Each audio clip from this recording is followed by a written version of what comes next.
Hi friends. तो आज से हम मेटल्स एंड नॉन मेटल्स ये नया टॉपिक जो है चालू करने वाले हैं। इसी टॉपिक का और एक नाम है metallurgy. Metals and non metals और मेटलर्जी। ठीक है, आज सिर्फ हम एक पॉइंट पढ़ेंगे और वो पॉइंट होगा physical properties of metals and non metals. Friends, हम जानते हैं कि आज तक ह्यूमन बीइंग को 92 एलिमेंट्स जो है वो नेचर में मिले हैं और बाकी के जो 26 एलिमेंट्स है तो ह्यूमन बीइंग ने लेबोरेटरी में सिंथेसाइज किए। ठीक है, ये टोटल 118 एलिमेंट्स है, 118 एलिमेंट्स। 118 एलिमेंट्स को 118 एलिमेंट्स को दो कैटेगरी में डिवाइड किया गया, पहले मेटल्स एंड नॉन मेटल्स। लेकिन कुछ ऐसे भी एलिमेंट्स है जो मेटल और नॉन मेटल की प्रॉपर्टीज बताती है, उन्हें हम कहते हैं मेटलॉइड्स। बट टॉपिक का नाम मेटल्स एंड नॉन मेटल्स या मेटलर्जी है। ठीक है, तो सबसे पहले आज हम पढ़ेंगे physical properties of metals and non metals. कितने प्रॉपर्टीज हमें पढ़ने हैं वो पहले बताता हूँ आपको। पढ़ने पहली प्रॉपर्टी स्टेट, मतलब सॉलिड लिक्विड गैस। उसके बाद हार्डनेस और उसकी strength. Third property melting point and boiling point. Fourth variability. Fifth is ductility. Sixth is the conductivity. Seventh is the sonorous property and last is the lustre property. जैसे 8 properties आपको दोनों के भी करनी है, मेटल और नॉन मेटल। तो सबसे पहले हम स्टेट के बारे में बात करेंगे। ठीक है, तो फ्रेंड जनरली मेटल की जो स्टेट है वो सॉलिड है, लेकिन most of the metal solid रहने के बावजूद भी एक्सेप्शनल केसेस ध्यान में रखो, मर्क्यूरी मेटल जो है वो लिक्विड स्टेट में आता है। इसके अलावा गैलियम ये भी रूम टेम्परेचर पे सॉलिड है, लेकिन हाई टेम्परेचर पे या बॉडी टेम्परेचर पे लिक्विड बनता है। इसके अलावा सीसीएम भी एक लिक्विड मेटल है, सीसीएम। लेकिन इनको छोड़ के बाकी के सभी मेटल्स जो है generally they are in solid state. ठीक है, जनरली सॉलिड स्टेट।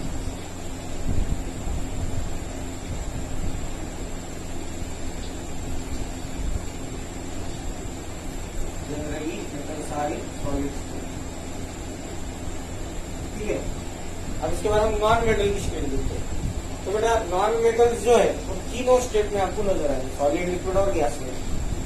देखो 17 नॉन मेटल है total, 17 non metal.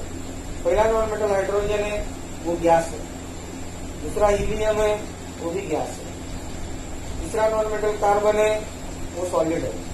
Nitrogen gas है, ऑक्सीजन गैस है, फ्लोरीन गैस है, या फिर वो आ रहा है नियॉन गैस है। ठीक है, उसके बाद फास्फोरस सॉलिड है, सल्फर सॉलिड है, सेलेनियम सॉलिड है, क्लोरीन नॉन गैस है, आर्गॉन गैस है, ब्रोमीन लिक्विड है। Bromine is the only one liquid non metal. Bromine is only liquid non metal. ये स्पेशल पॉइंट ध्यान में रखो। बाकी के नॉन मेटल सॉलिड और गैसियस स्टेट में। Most of the non metals are in gaseous state. Most of them in gaseous state. Bromine liquid, बाकी के सॉलिड है। ठीक है, तो यह स्टेट के बारे में। स्टेट के बारे में दूसरे पॉइंट है हार्डनेस और स्ट्रेंथ। तो जनरली मेटल्स जो रहते हैं वो हार्ड रहते हैं, जनरली मेटल जो रहते हो हार्ड रहती है और इसकी स्ट्रेंथ भी अच्छी खासी होती है, स्ट्रेंथ भी अच्छी होती है। ठीक है, लेकिन कुछ मेटल बहुत सॉफ्ट है, जैसे लिथियम है, सोडियम है, पोटेशियम है, थोड़ा बहुत जिंक भी आता है उसमें। इनमें पहले तीन इंपॉर्टेंट है, बहुत ध्यान में रखो। These are the soft metals. Generally they are generally hard. Lithium, sodium, potassium are soft metal, ठीक है। और ये और non metal generally they are soft, but उसमें एक एक्सेप्शन आता है और वो है डायमंड। डायमंड कार्बन का एलोट्रोपिक फॉर्म है and diamond is the hardest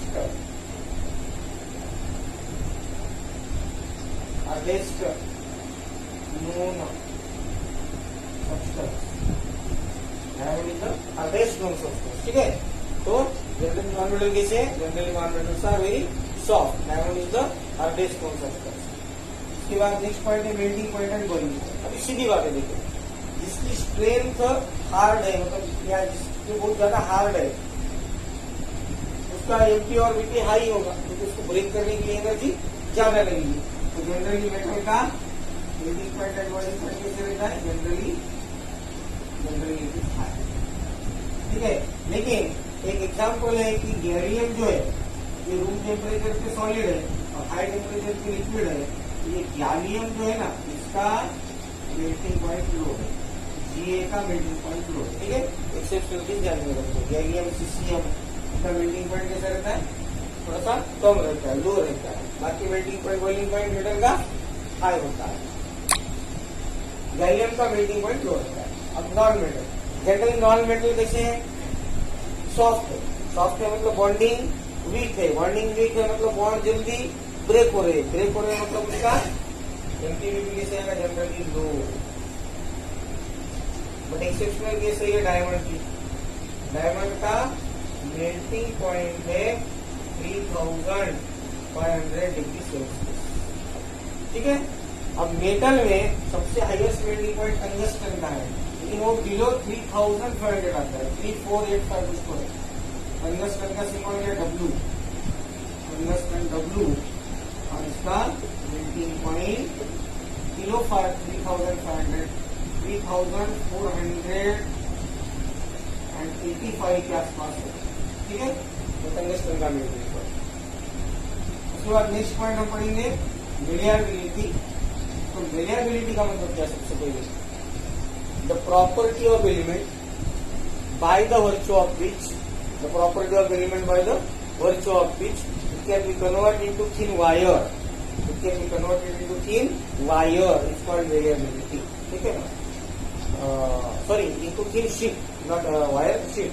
The property of metal by the virtue of which it can be converted into thin sheet, not wire, sheet is called malleability. तो malleability सबसे ज्यादा कौन बताता है? Gold, silver, ये most malleable metal है। Gold and silver are the most malleable metal, ठीक है। मतलब इनको हम हैमरिंग करके, अगर मेरे पास गोल्ड का एक ब्लॉक है तो उसको मैं हैमर करके क्या कर सकता हूँ? उसकी शीट बना सकता हूँ। एल्यूमिनियम का ब्लॉक है, उसको मैं हैमर करके उसकी शीट बना सकता हूँ। सिल्वर की मैं शीट बना सकता हूँ, कॉपर की मैं शीट बना सकता हूँ। That property is called malleability. हम टीन के पतले यूज करते हैं, वो शीट के फॉर्म में है कि नहीं। मेटल ऐसा क्यों होता है? क्योंकि मेटल में एक बहुत स्ट्रांग बॉन्डिंग रहती है, उसका नाम है मेटैलिक बॉन्डिंग। और ये मेटैलिक बॉन्डिंग हैमरिंग करने के बाद भी ब्रेकअप नहीं होती, और इसीलिए वो एडजस्ट हो जाती है, उसके लेयर्स एडजस्ट हो जाते हैं, और इसलिए वो एक शीट में ऐसे कन्वर्ट हो जाता है, मतलब वो टूटता नहीं है, ठीक है ना। बट नॉन मेटल हमने पहले देखा कि वो सॉफ्ट है। अगर हम सॉफ्ट नॉन मेटल को ऐसे ठोकने को जाएंगे, फॉर एग्जाम्पल फॉस्फोरस कार्बन पोल के फॉर्म में अगर है, ठीक है, तो ये ब्रेक हो जाएंगे। जो ब्रेक हो जाएंगे वो शीट में कन्वर्ट नहीं होंगे, इसलिए generally they are non malleable, ठीक है। Generally non metals are what? Non malleable. लेकिन आजकल थोड़े से कार्बन की शीट्स बनाने में हम सक्सेसफुल है, कार्बन के शीट्स, ठीक है। उसके बाद next property ductility. Malleability means what? Convert into sheet. Ductility मतलब convert into wires. इसको ध्यान में कैसे रखेंगे? देखो मैं बोलता हूँ शॉर्ट कर। Malleability M लेटर ध्यान में रखना। sheet के लिए S, ductility के लिए D, और wire के लिए W. M S Dhoni electrical, M S D W, ठीक है। variability shape, ductility, wire. So the property of metal by the virtue of which, the property of metal by the virtue of which it can be converted into thin wire on hammering is called ductility. Most ductile metal gold, most ductile gold. ऐसा देखा गया है कि 1 gram gold अगर हमने लिया, 1 gram gold, तो उससे 2 किलोमीटर की वायर हम बना सकते हैं. 2 किलोमीटर की वायर हम बना सकते हैं. 1 ग्राम गोल्ड से कितनी वायर बना सकते हैं? 2 किलोमीटर की. कितनी उसकी डक्टिलिटी ज्यादा है. अभी नॉन मेटल में जाएगा या नॉन डक्टाइल, नॉन मीडियम और नॉन डक्टाइल, लेकिन फिर भी हम कुछ हद तक कार्बन के वायर्स बनाने में कामयाब हुए हैं. ठीक है, ये हो गया डक्टिलिटी के बारे में. नेक्स्ट फिजिकल प्रॉपर्टी आती है कंडक्टिविटी. अब हम जानते हैं कि हमारे घर में जो यूटेंसिल्स है इसके ऊपर हम खाना बनाते हैं, है ना. खाना बनाने के लिए उसको गैस के ऊपर, चूल्हे के ऊपर रखना होगा. तो हीट को क्या करते हैं? एब्जॉर्ब करते हैं. एब्जॉर्ब करते हैं मतलब हमने अगर यहाँ पे उसको गर्म किया एक कोने को, उसका दूसरा कोना भी क्या हो जाता है? दूसरा कॉर्नर भी, दूसरा एंड भी गर्म हो जाता है. तो जब मैंने इस एंड को गर्म करना शुरू किया तो मैंने यहाँ पे हाथ में इसको रखा, तो बिल्कुल 2 मिनट के बाद मेरे हाथ को झटका लगेगा. यानी हीट यहाँ से यहाँ ट्रांसफर हो गई. That is called conductivity. अब कंडक्टिविटी 2 टाइप की, एक हीट और एक इलेक्ट्रिसिटी. तो most of the metals are good conductors of heat and electricity. Most of the metals are good conductors of heat and electricity. Exceptional case है lead and mercury, these are bad conductor of heat. Lead and mercury, these are the bad conductors of heat. Lead and mercury, Pb and Hg are the bad conductors of heat. उनका complicated structure इसके लिए responsible है. ठीक है, बाकी के metal good conductor क्यों है? तो देखो, अच्छा कंडक्टर बनने के लिए उनके पास फ्री इलेक्ट्रॉन का रहना बहुत जरूरी है. And generally metals are having free electrons in their valency shell 1, 2 और 3. मेटल के वैलेंसी शेल में 1, 2 या 3 फ्री इलेक्ट्रॉन रहते हैं. In that why they can conduct the electricity as well as heat. और मोस्ट ऑफ द मेटल में है, इसलिए they are good conductors of heat and electricity. जहां तक नॉन मेटल की बात है, they are bad conductors of heat and electricity. ठीक है, और इससे एक्सेप्शन है graphite. Graphite is good conductor of electricity, bad conductor of heat. Graphite is bad conductor of heat but good conductor of electricity. This is due to presence of 1 free electron. Graphite के पास 1 free electron है. 9 में देखा था हमने इसका structure. इसलिए it's a good conductor of electricity but bad conductor of heat. Next property है सोनरस प्रॉपर्टी. मतलब ये आवाज आता है. जब हम मेटल की जो तार रहती है, सितार, गिटार, वीणा, म्यूजिकल इंस्ट्रूमेंट्स जो है ना, उसकी तार को जब हम छेड़ते हैं ऐसे, तो छेड़ने के बाद उसमें से क्या आती है?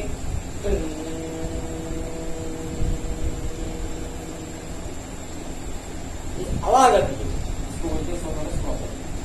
What is sonorous property? The property of metal by the virtue of which it can produce the ringing sound. Ringing sound on hammering is called sonorous property. School के बेल जो रहते हैं वो मेटल के बने वाले रहते हैं. 1 पीरियड हो गया तो रिंग बजती है, 2 पीरियड हो गए रिंग बजती है, स्कूल चालू होने के पहले रिंग बजती है, स्कूल छूटने के बाद रिंग बजती है, इंटरवल में रिंग बजती है. That is only because of sonorous property. ठीक है, so metals are good. They show the sonorous property. They are sonorous. They can produce ringing sound on hammering or striking on the earth surface. Non-metal, non-sonorous. इसमें कोई exception नहीं है. ठीक है. And the last property is luster. चमकना. हम जानते हैं metal और नॉन मेटल अगर सामने रखे सभी के सभी मेटल चमकते हैं, चमक दिखाने की प्रॉपर्टी है। उनका सरफेस जो रहता है, समझो ये देखो, ये एल्यूमिनियम मूर्ति जो फ्रेम है ये चमक रही है ना, यहाँ पे क्यों चमक रही है? क्योंकि इसके ऊपर जब लाइट आके फॉल होती है तो रिफ्लेक्ट करने की ताकत इसमें है, इसलिए ये शुद्ध प्रॉपर्टी ऑफ लस्टर मतलब चमकता, ठीक है। मेटल आर लस्ट्रस या लस्टरस। भले सोडियम, लिथियम, पोटेशियम में सॉफ्ट मेटल है, बट दे आर लस्टरस। और non metal generally non lustrous, लेकिन इसमें एक्सेप्शन जैसे से एक्सेप्शन कौन है? पहला है ग्राफाइट, ये चमकता है। और उससे भी ज्यादा चमकने वाला कौन है? मेटल से भी ज्यादा diamond, diamond for lustrous property. और आयोडीन भी, iodine, diamond, graphite. Actually graphite और डायमंड मतलब कार्बन एंड आयोडीन, ये दो नॉन मेटल रहने के बावजूद भी लस्टरस प्रॉपर्टी बताते हैं, चमकते हैं, उनका सरफेस चमकता है, ब्राइटनेस उनमें है, ठीक है। तो ये 1 2 3 4 5 6 7 और 8 ये हो गए physical properties of metals and non metals, ठीक है।